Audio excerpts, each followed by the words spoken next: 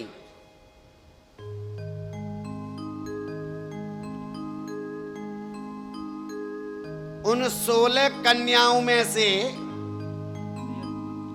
13 कन्याएं दक्ष प्रजापति ने धर्म के साथ ब्याही।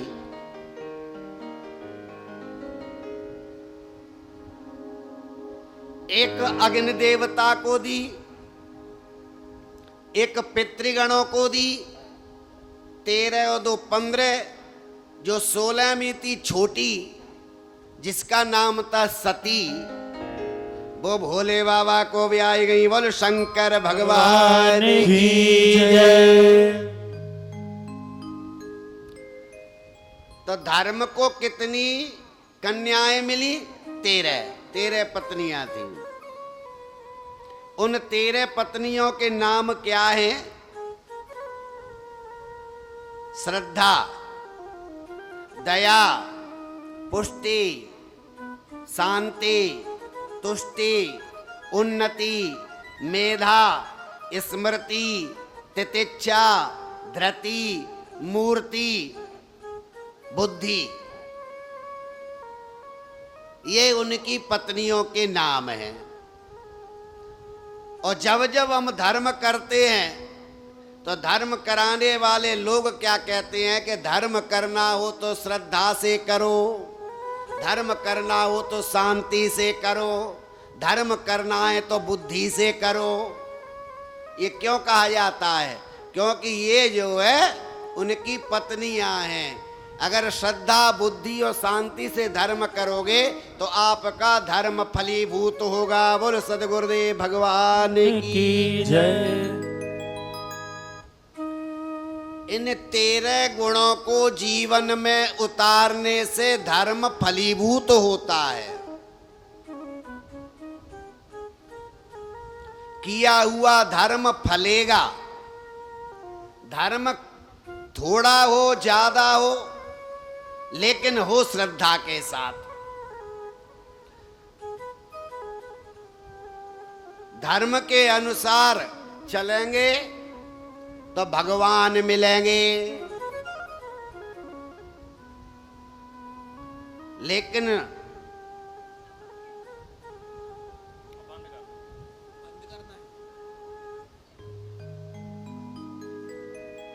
श्रद्धा कैसी होनी चाहिए? श्रद्धा दृढ़ होनी चाहिए। और जब तक शिव श्रद्धा दृढ़ नहीं होगी तब तक धर्म फलीभूत नहीं होगा।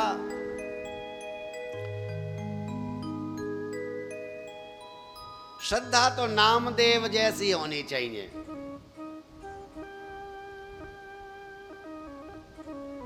नामदेव जी के चरित्र को सुनने की जरूरत नहीं है, याद करने की जरूरत है। विश्वास था और भगवान को प्रकट किया। जो रोटी स्वयं खाते थे वही रोटी भगवान को खवाई। तो श्रद्धा ही थी, श्रद्धा थी तो भगवान आए।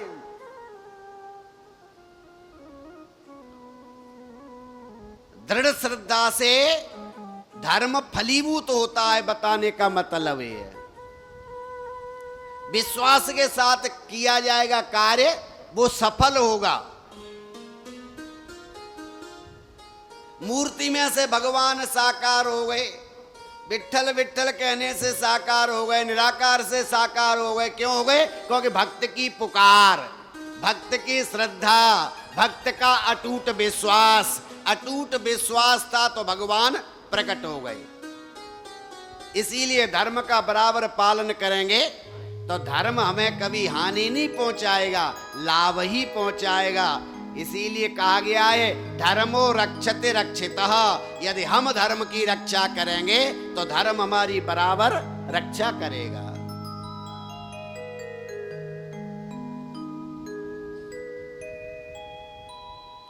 दक्ष प्रजापति की छोटी कन्या सती का विवाह शिवजी के साथ हुआ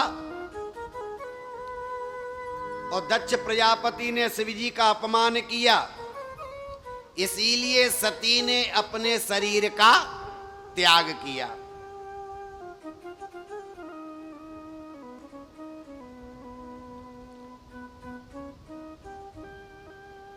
राजा परीक्षित के मन में शंका होती है कि दक्ष प्रजापति ने शिव जी का अपमान कैसे किया, कब किया, ऐसा तो हो नहीं सकता। सुखदेव जी कहते हैं, राजन, एक समय की प्राचीन काल की बात है, प्रयागराज में बहुत बड़ा ब्रह्म सत्र हुआ।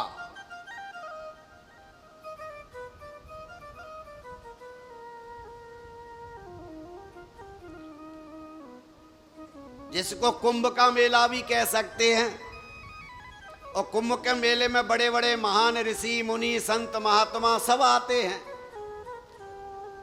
जिन्हें हम नहीं देख सकते वो भी आते हैं। और कुंभ कहां लगता है? कुंभ माने क्या होता है? घड़ा। जहां पर अमृत के कलश की बूंदें गिरी या जहां पर रखा गया वहीं कुंभ का मेला लगने लगा।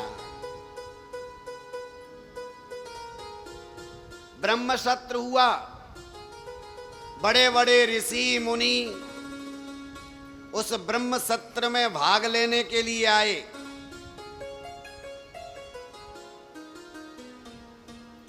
शिवजी महाराज भी विराजमान थे और दक्ष प्रजापति का आगमन हुआ। और जैसे ही दक्ष प्रजापति का आगमन हुआ तो सबने खड़े हो करके महाराज दक्ष प्रजापति का स्वागत किया, लेकिन शिवजी खड़े नहीं हुए।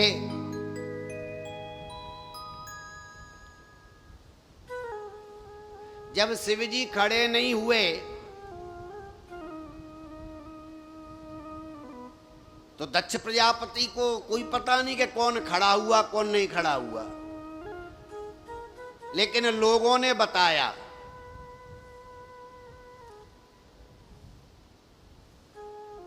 लोगों के अनुसार दक्ष प्रजापति को पता लगा कि जिसको आपने कन्या दी है वो आपके स्वागत के लिए खड़ा नहीं हुआ। जमाई है, जमाई पुत्रवत होता है। पिता, आप पिता हैं तो आपके स्वागत के लिए खड़ा होना चाहिए, लेकिन नहीं हुए। और शिवजी हुए क्यों नहीं? शिवजी के मन में ऐसा नहीं था कि ये आए तो मैं खड़ा होऊं या नहीं होऊं, हो भी सकते थे। लेकिन शिवजी तो तब खड़े होंगे ना जब शिवजी को पता लगेगा कि कौन आया कौन गया। अब मेरी आंखें बंद हो, क्या पता कब कौन आ जाए, कौन बैठ गया, कौन चला गया। बंद आंखें से तो दिखाई देता नहीं। शिवजी के मन में कुछ नहीं था, केवल आंखें बंद थी, क्योंकि शिवजी कहीं भी बैठते हैं तो अपना राम धुन चलती रहती है।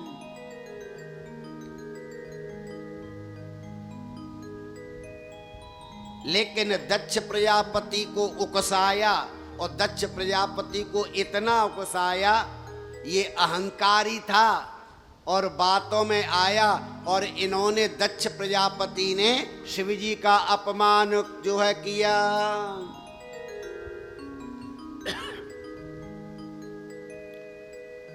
दक्ष प्रजापति ने शिवजी की निंदा करते हुए कहा कि ये तो श्मशान में रहने वाला है, इसको समाज का ज्ञान नहीं है, व्यवहार नहीं है, स्तुति योग्य नहीं है, भस्मी रमाने वाला है।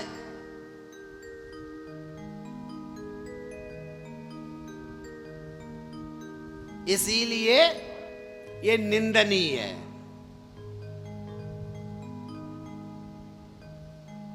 अनेक प्रकार से शिवजी का अपमान किया, लेकिन शंकर भगवान पर कोई असुर नहीं आया, जो असर नहीं पड़ा। क्यों?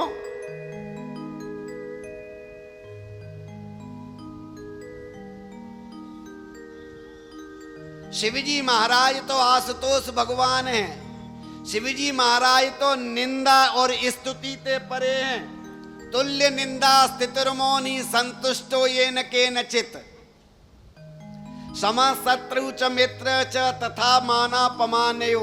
मान अपमान से परे हैं, गीता कहती है।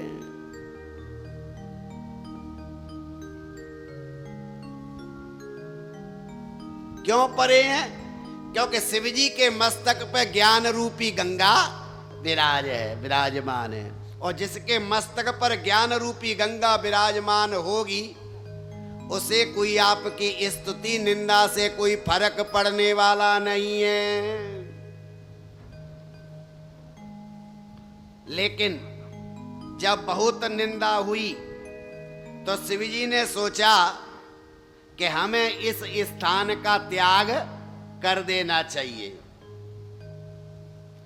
कलह बड़े, मन में विकार आए तो उस स्थान को त्याग दो, छोड़ दो, क्योंकि धीरे धीरे बैठे रहोगे तो बात बढ़ेगी। क्योंकि जो कलह बढ़ाता है वो वैष्णव नहीं होता, और जो वैष्णव होता है वो कलह बढ़ाता नहीं, उस कलह को कम करता है, मिटाता है। शिवजी महाराज ने एक शब्द भी प्रतिकार रूप में नहीं बोला, खड़े होके चलने लगे। लेकिन शिवजी के साथ जो नंदीगण थे महाराज, उन्होंने देखा हमारे स्वामी का अपमान हो रहा है, तो नंदीगण महाराज से नहीं रहा गया। और नहीं रहा गया तो नंदीश्वर महाराज ने दक्ष प्रजापति को श्राप दे दिए। और क्रोध में आकर के नंदी महाराज ने 3 श्राप दे दिए। कितने दे दिए? 3। और कहा कि जिस मुख से तुमने शिवजी की निंदा की है, वो सिर तेरा टूट जाए, और तेरे सिर के बदले में बकरे का सिर लग जाए। कारण ये तू अहंकारी है, मैं ज्यादा करता है। और अहंकार का प्रतीक कौन है? अपने यहां बकरा है।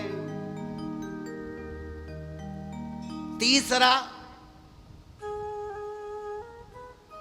जिस ब्रह्म विद्या का तुझे अहंकार है, वही ब्रह्म विद्या तेरी नष्ट हो जाए। इसीलिए कहा गया है, शिव जी की निंदा करने वाले की कभी भी मुक्ति नहीं होती।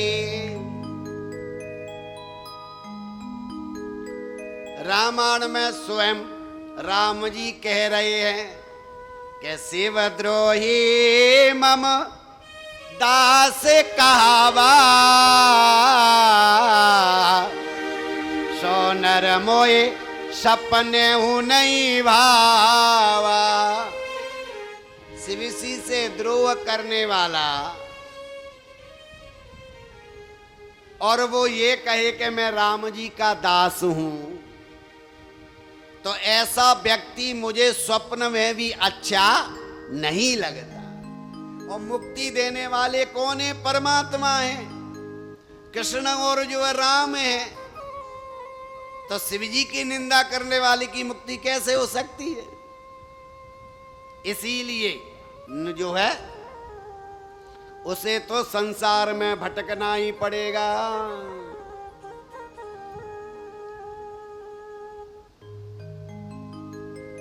अंत तो गत्वा शिवजी ने स्थान का त्याग किया, कैलाश पर्वत पर आए। नंदीगण को भी कुछ नहीं कहा। शिवजी ने सोचा नंदीगण को कुछ कहूंगा तो और गुस्सा हो जाएगा और 2-4 लोगों को श्राप देगा, इसीलिए चुप में ही भलाई है।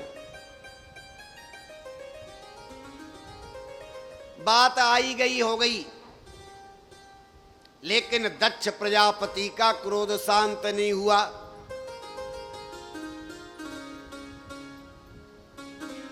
और दक्ष प्रजापति ने बदले की भावना से विचार किया कि मुझे बदला लेने के लिए क्या करना चाहिए। तो जो भी उनके हितैषी होंगे उन्होंने राय दी कि आप यज्ञ करो बहुत बड़ा, और उस यज्ञ में शिव जी को वंचित कर दो, निमंत्रण मन दो, अपमान हो जाएगा और आपको जो है बदला भी पूरा हो जाएगा। और इसीलिए महाराज दक्ष प्रजापति ने कनकल क्षेत्र में यज्ञ का आयोजन किया।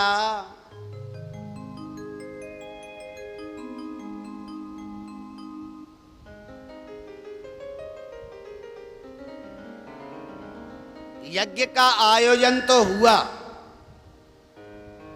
लेकिन ध्यान देना मेरी माताओं,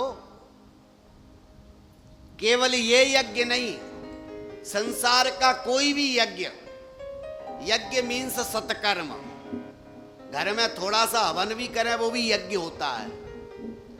अगर आप किसी दुराग्रह से यज्ञ करोगे, हवन करोगे, पूजन करोगे, सत्कर्म करोगे, वो कभी भी फलीभूत नहीं होगा। यहां तो साक्षात शिव जी से दुराग्रह करके किया जा रहा है, इसने तो होना ही क्या है। जब कभी भी आप किसी से दुराग्रह करके कोई यज्ञ करोगे, वो यज्ञ कभी सफल होने वाला नहीं है। यही इस कथा की विशेषता है। इससे यही ज्ञान मिलता है कि हमें दुराग्रह करने से सफलता नहीं मिलती।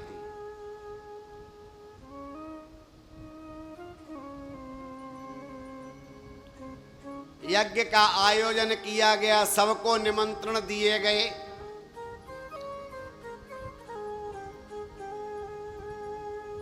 उचित समय को देख करके सब यज्ञ में जाने लगे। निमंत्रण ब्रह्मलोक भी गया, विष्णु लोक भी गया, लेकिन वो न विष्णु जी आए न ब्रह्मा जी आए।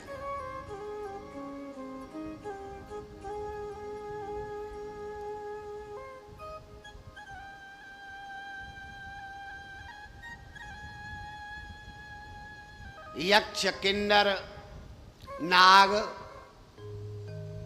सब अपने अपने विमानों में बैठ करके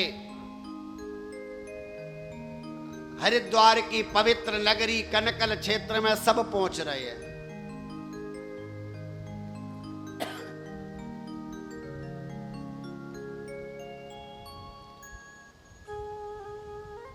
किसी प्रकार आकाश में जाते हुए विमानों को देख करके, देवांगनाओं के विमानों को देख करके सती के मन में कौतूहल हुआ कि कहीं कहां पर क्या हो रहा है, जो सारी की सारी देवांगनाएं साज श्रृंगार करके जा रही हैं। सती बित बिलोके व्योम विमाना, आकाश में जाते हुए विमानों को देख करके सती ने संकेत करके पूछा, देवी तुम कहां जा रही हो? एक देवी ने उत्तर दिया कि अरे सती, तुझे नहीं पता हम तुम्हारे पिता के घर जा रही हैं, और तुम्हारे पिता के घर में इतना बड़ा महा यज्ञ हो रहा है।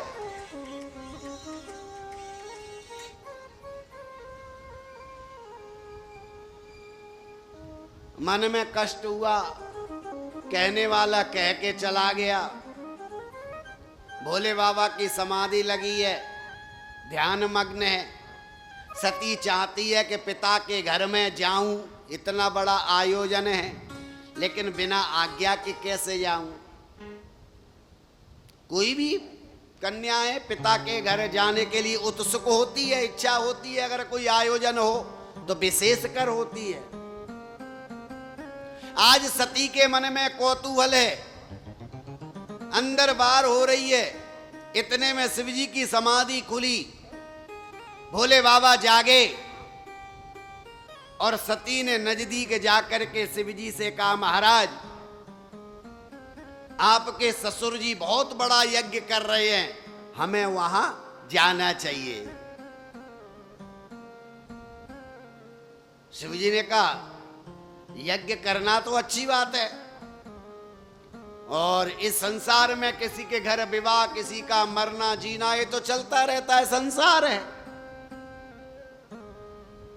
क्योंकि संसार तो दुख से भरा हुआ है, केवल सुख रूप तो एक परमात्मा है।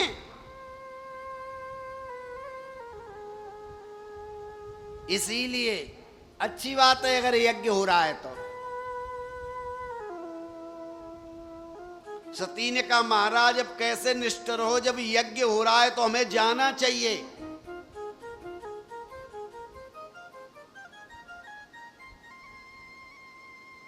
और लोग आएंगे और रिश्तेदार आएंगे,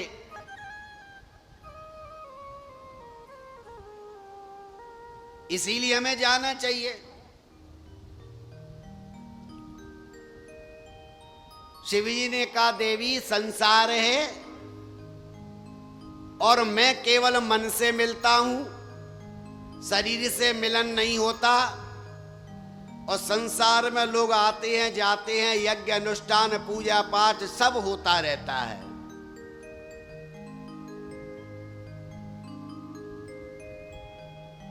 और मुझे किसी के सम्मान की आवश्यकता नहीं है।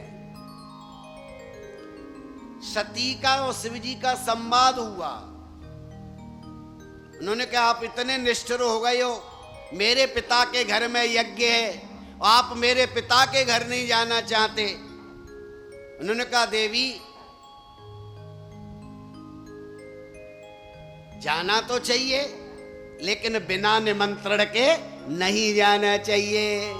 तुम्हारे पिता ने तो निमंत्रण भी नहीं भेजा, अब बिना निमंत्रण के कैसे जाएं। और जो बिनु बोलूं जाऊं भवानी, रहनशील स्नेहन कहानी। देवी अगर बिना निमंत्रण के जाओगी तो सम्मान नहीं पाओगी।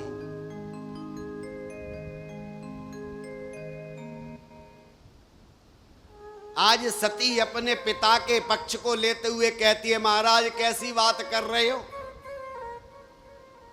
क्या एक बाप अपने जमाई को निमंत्रण देना भूल जाएगा? भूल तो हो ही नहीं सकती। अगर भूल हुई है तो ये तो चिट्ठी लाने वाले की भूल है, डाकिया की भूल है। सती को लग रहा था चिट्ठी तो भेजी ही होगी, क्योंकि सती पूर्व चरित्र नहीं जानती। सती नहीं जानती कि मेरे पिता ने मेरे पति का अपमान किया है। वो आज का पति नहीं था, वो तो शिवजी महाराज है ना। अगर कोई आज का पति जावे ससुराल और ससुराल में 19-21 हो जाए और लौट के घर आवे तो घर में क्या होगा? रामायण होगी कि महाभारत? कितने ताने देगा कि देखे तेरे बाप को देखा वहां बठिंडा मिले था, उसका व्यवहार देखा है। लेकिन शिवजी ने ऐसा कोई व्यवहार, अपनी पत्नी का अपमान नहीं किया। इसीलिए सती कह रही है कि हो सकता है पत्र भेजा हो, नहीं आया हो। शिवजी ने कहा देवी भूल चाहे किसी की भी हो, लेकिन बिना बुलाए नहीं जाना चाहिए। और वैसे भी शास्त्र कहते हैं कि अपने से कोई बड़ा माने ना, अमीर के घर तो बिल्कुल भी नहीं जाना चाहिए बिना बुलाए। ध्यान देना, ये कथाएं हमें ज्ञान बहुत दे जाती है। गरीब के घर जा सकते हो आप, और अमीर के घर तो बिल्कुल भी नहीं जाना चाहिए।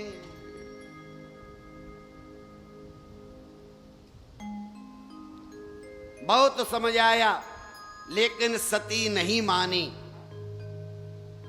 और सती नहीं मानी तो शिवजी ने कहा देवी तुम स्वतंत्र हो, जाओ।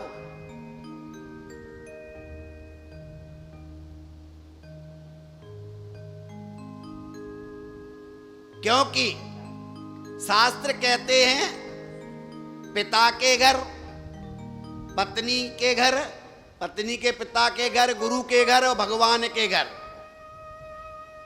ये 4 जगह ऐसी हैं, मित्र के घर, के बिना बुलाए जा सकते हैं, बिना निमंत्रण के भी जाया जा सकता है।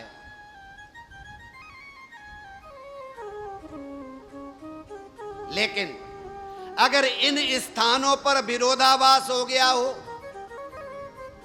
किसी बात को लेकर के तकरार हो गई हो, विवाद हो गया हो, तो ऐसे स्थान का भी परहेज कर देना चाहिए। बोल वृंदावन बिहारी लाल लाल की जय।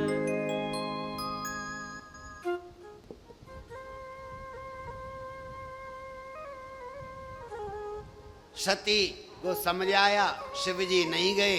सती जाने को तैयार हो गई। नंदीगण को भेजा, सती का सारा साज श्रृंगार दिया और सती को विदा कर दिया।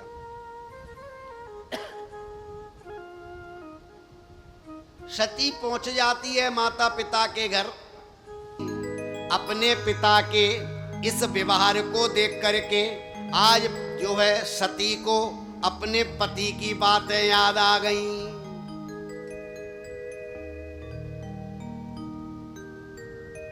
मन में हलचल हुई। पिता के व्यवहार को देख करके सती ने यज्ञ मंडप में जाना प्रारंभ किया और यज्ञ मंडप में गई। और जैसे यज्ञ मंडप का निरीक्षण करती है, वहां पर अनेक ऋषियों ने भी अपमान किया।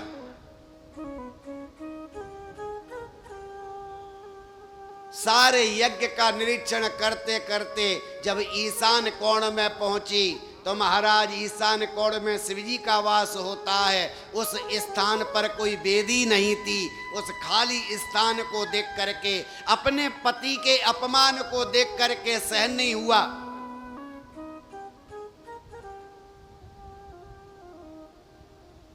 और क्रोध में आकर के योगाग्नि के द्वारा सती ने अपने शरीर को जला करके भस्म कर दिया। बोल वृंदावन बिहारी लाल की जय।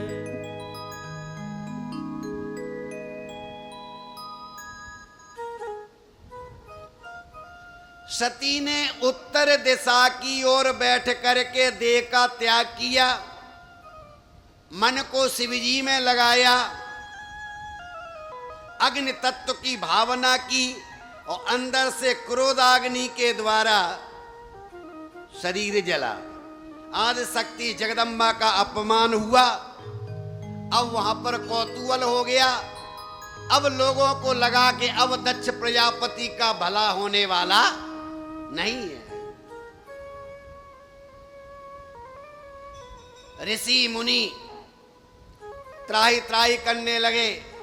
कई ऋषि मुनि उस यज्ञ को छोड़ करके भाग गए कि अब जो होगा या उचित होने वाला नहीं है।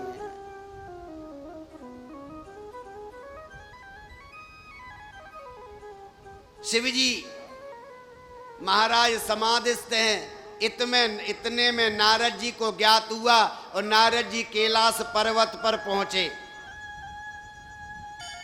उस समय शंकर भगवान सनकादि ऋषियों को ब्रह्म विद्या का उपदेश दे रहे थे।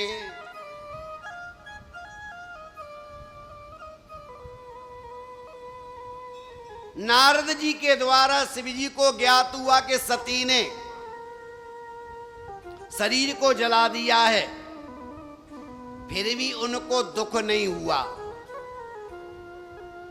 नारद जी को रोना आ रहा है और शिवजी कह रहे हैं कि आप विदुर हो गए हो, आपका अपमान हुआ है। वह सती से नहीं सहा गया। सती ने अपनी देह जला डाली। शिवजी ने कहा, नारद आदि शक्ति का कभी अंत नहीं होता। सती अदृश्य रूप में शिवजी में ही है।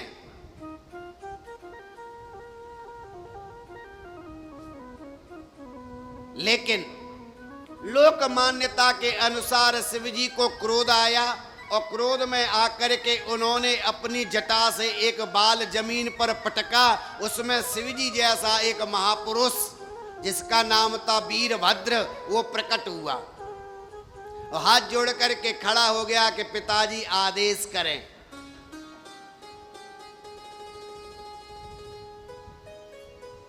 और वीरभद्र को आदेश मिला कि जाओ उत्तर क्षेत्र में हरिद्वार कनखल में दक्ष प्रजापति के उस यज्ञ में जाइए और वहां जाकर के तुम्हारी माता का जिसने भी जिस प्रकार अपमान किया है उसी प्रकार का तुम्हें दंड देना है।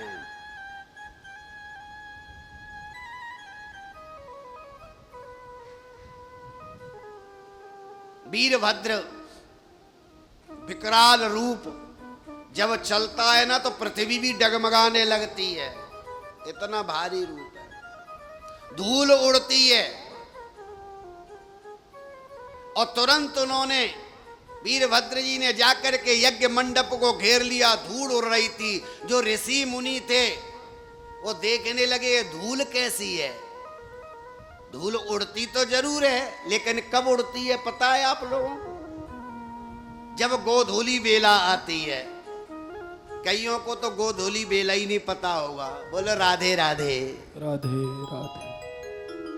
गोधूली बेला कहते हैं पहले लोग जब गांव में गौएं चराने जाया करते थे और सायंकाल को जब जो वह चर के गौएं वापस आती थी उस समय को गोधूली बेला कहते हैं।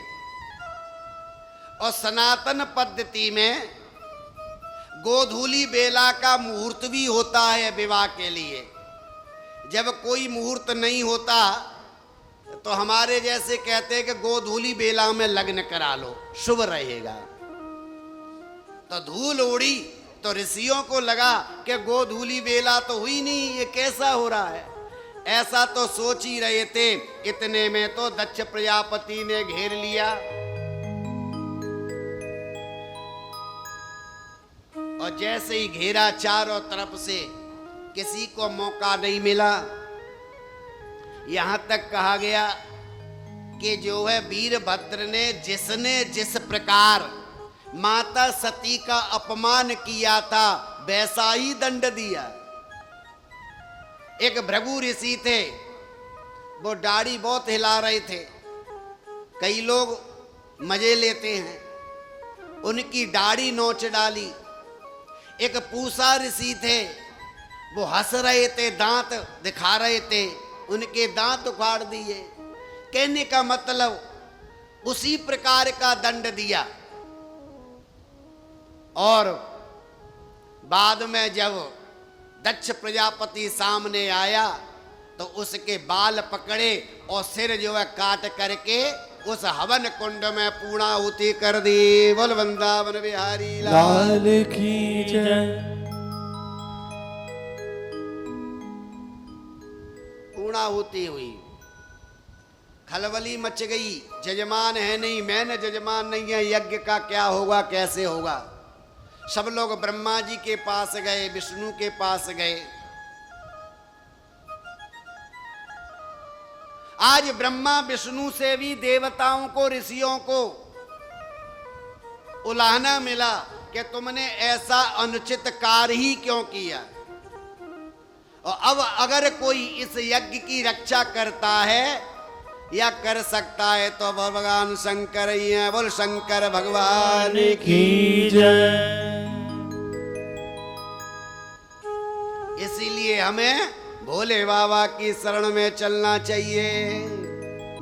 भोले बाबा की शरण में गए, फरियाद की। भोले बाबा तो आशुतोष भगवान हैं, बड़े जल्दी प्रसन्न हो जाते हैं। प्रसन्न हो गए। जिस यज्ञ में सती का अपमान हुआ और भोले बाबा उसी यज्ञ में उस यज्ञ को पूरा करने के लिए चले गए। तो भोले बाबा से सरल सहज और कौन देवता होगा।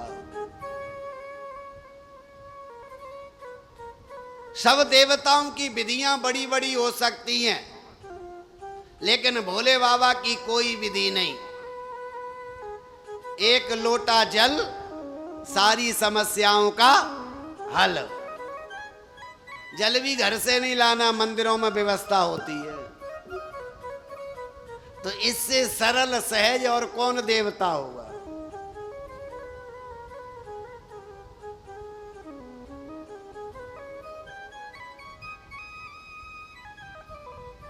शिवजी महाराज गए, वहां के यज्ञ मंडप का नजारा देखा। यज्ञ सफल कैसे हो? सफल तब हो जब जजमान हो, यज्ञ कराने वाला हो। यज्ञ कराने वाला तो है नहीं, क्योंकि यज्ञ कराने वाले का तो केवल धड़ धड़ रह गया है, सिर तो है ही नहीं।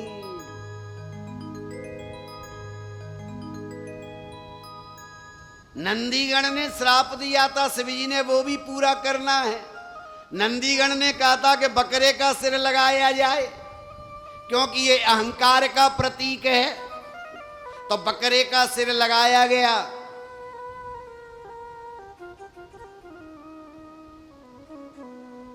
बकरे का सिर लगाने के बाद दक्ष प्रजापति को पश्चाताप हुआ।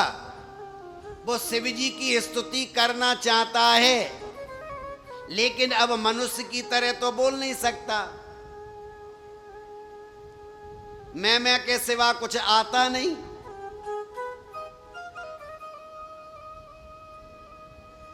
तो कहते हैं कुछ विद्वान के बम बम का नारा वहां से प्रारंभ हुआ। उसने बम बम कह करके पुकारा और दक्ष प्रजापति के द्वारा यज्ञ को संपूर्ण किया गया। अहंकार दूर हुआ, अभिमान दूर हुआ, यज्ञ भी पूरा हुआ।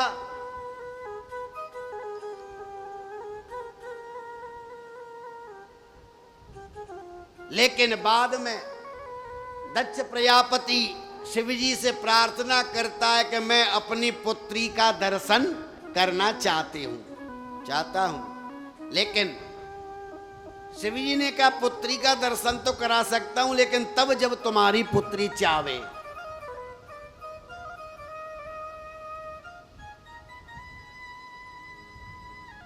आज सती ने इनकार कर दिया कि इस शरीर से अब जो है इस पिता का दर्शन नहीं करूंगी।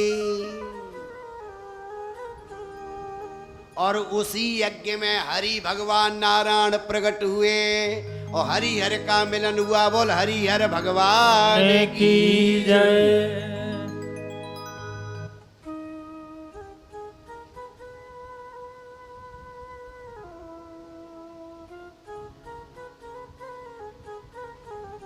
सती अंतरंगिनी संगनी है, शिवजी का कोई बिछो नहीं है, भाव है। और भोले बाबा ने कथा क्यों की? समाज को शिक्षा देने के लिए। शिक्षा क्या मिलती है कि आप अनन्य भक्ति करें, अच्छी बात है।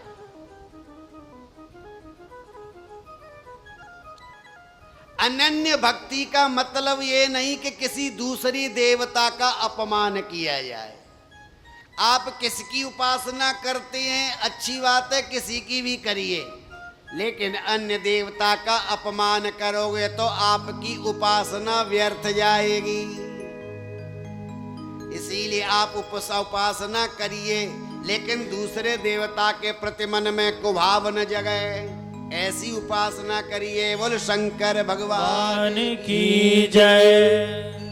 और यही इस कथा का हेतु है। बोल सद्गुरुदेव भगवान की जय। और जो इस चरित्र को सुनता है या सुनाता है, उसके सारे पाप भस्म हो जाते हैं। क्यों पाप भस्म हो जाते हैं? क्योंकि अंदर का अज्ञान दूर हो जाता है। हमारी जो भ्रांति बैठी है कि नहीं नहीं हम तो हनुमान जी के ही भक्त हैं, नहीं नहीं हम तो कृष्ण जी के भक्त हैं, हम तो दुर्गा जी के भक्त हैं, ये भ्रांति दूर हो जाती है।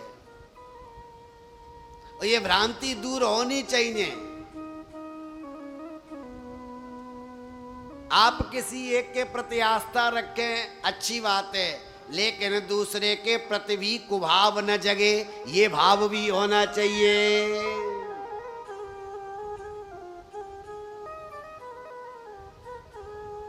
यही हुआ दक्ष प्रजापति के साथ। यज्ञ तो किया, काम तो अच्छा किया, लेकिन मन में कुभाव रखा, समभाव नहीं रखा। अगर समभाव होता तो यज्ञ सफल हो जाता। इसी में आगे चल के महाराज लास्ट में आती है अधर्म के वंशजों की कथा। धर्म की कथा होती है, अधर्म की भी होती है। अधर्म की कथा सुनने की जरूरत नहीं है, अधर्म के परिवार से परिचित होने की जरूरत है कि कहीं रास्ते में मिल जाए तो उनसे बचा जाए, उनसे दूर रहा जाए। अधर्म के वंश में कौन कौन है? अधर्म के वंश में जो है उनकी पत्नी है जिसका नाम है मृषा देवी। मृषा मतलब क्या होता है? झूठ। जब जब कोई झूठ बोलता है तो क्या कहता है दूसरा व्यक्ति? क्यों पाप कर रहे हो, क्यों अधर्म कर रहे हो? क्योंकि जैसे धर्म की पत्नी श्रद्धा है, ऐसी अधर्म की पत्नी है मृषा देवी। और जो है मृषा देवी के पुत्र का नाम है दंभ, और दंभ के पुत्र का नाम है लोभ, और लोभ के पुत्र का नाम है क्रोध। जब जब लोभ आएगा किसी भी वस्तु को लेकर के, और अगर वो वस्तु नहीं मिलेगी तो क्रोध आ जाएगा। आएगा कि नहीं? और क्रोध पापस्य कारणम, क्रोध ही पाप का कारण होता है। इसीलिए हमें इन अधर्म के वंशजों के बचने के लिए क्या करना चाहिए? हरि के नाम का कीर्तन करना चाहिए, भगवान के नाम का सहारा लेना चाहिए। आइए हम लोग भी भगवान के नाम का सहारा लें और हरि कीर्तन की धुनी सुन करके अपने अंदर के विकारों को दूर करें। बोल सद्गुरुदेव भगवान की।